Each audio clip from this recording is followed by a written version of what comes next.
पुण्य श्रवण कीर्तन हृदयंतस्थो ह्य भद्राणी विधुनोति सुहृत्सताम।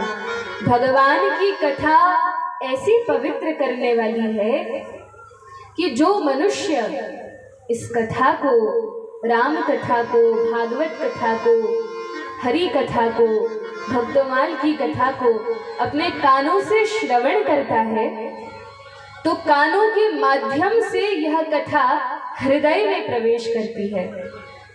और हृदय में प्रवेश करके, क्योंकि हम सभी के हृदय में अनेक विकार हैं, तो भगवान की कथा कानों के माध्यम से हृदय में प्रवेश करके उस हृदय को शुद्ध कर देती है, पवित्र कर देती है।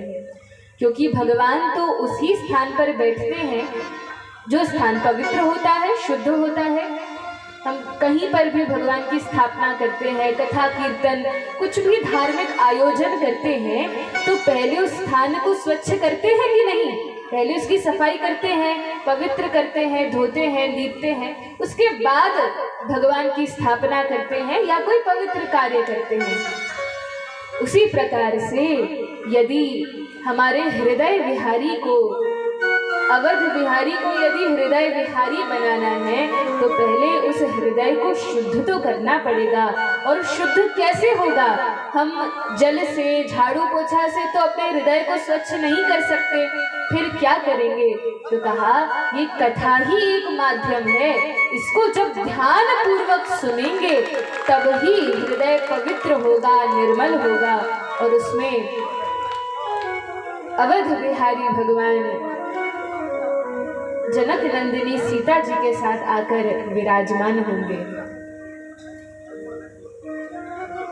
सभी शास्त्रों में, पुराणों में, उपनिषदों में, वेदों में, स्मृतियों में भगवान की इस कथा की बड़ी महिमा है। वर्णन आता है जितने भी देवी देवता हैं, यहाँ तक कि जो त्रिदेव हैं, भगवान के गुणावतार ब्रह्मा विष्णु महेश हैं, ये भी भगवान की कथा का रसास्वादन करते हैं, भगवान की कथा को निरंतर नित्य सुनते रहते हैं।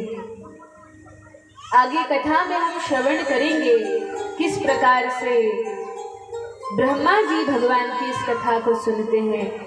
भोलेनाथ का तो आप सभी जानते ही हैं, हर समय भगवान की कथा में ही लीन रहते हैं। जहाँ भी सत्संग होता है वहाँ जाकर बैठ जाते हैं। और यदि कैलाश पर्वत पर अपने घर में होते हैं तो पार्वती जी को नित्य कथा सुनाया करते हैं और पार्वती जी इस कथा को सुनती हैं।